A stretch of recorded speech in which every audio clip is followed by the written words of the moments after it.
history is that I started out as a work adjustment specialist at Morton County Rehab, and I worked there about a year and taught people how to kind of a job readiness model, and we would teach them how to measure and how to tie their shoes. I mean, a lot of kind of readiness to work activities. And then I was approached by Jim McLish, who was the director at the time, to be a coordinator of this supported employment grant for persons with emotional disabilities. At the time they called it psychiatric disabilities.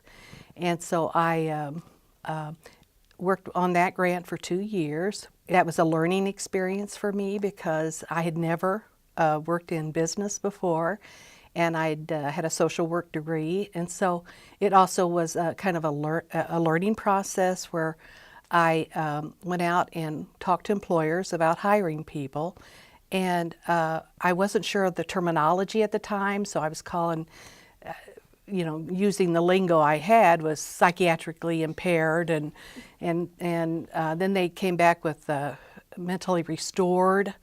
And then I thought, I'm scaring these employers, so, I needed to learn more about how to approach. So I participated in what was called a SPANS.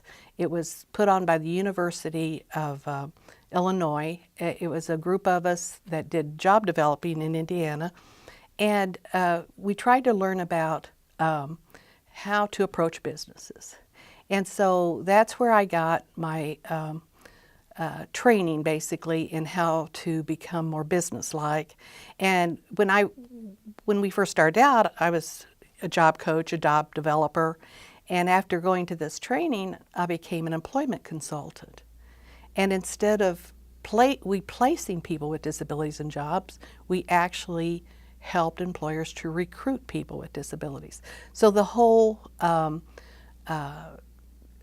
approach changed, and then I started kind of training staff and going to conferences and presenting about a new approach. And part of this new approach changed a little bit in 1990 when the Americans with Disabilities Act came about, and we could start using accommodations and using the lingo of that act, which said that you could restructure jobs.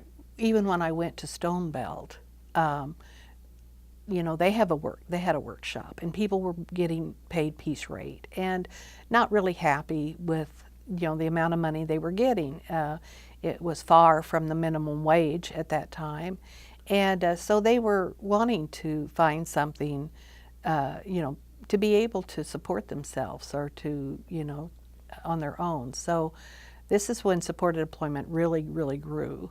The unemployment rate at that time was 2% unemployment, 2 to 4% in the counties we were in, and which made it easier, I'd say, for doing job developing, because then when you talk to employers about restructuring and about accommodations and essential functions of the job, using the lingo of the Americans with Disabilities Act, they were listening because they were wanting to see how could they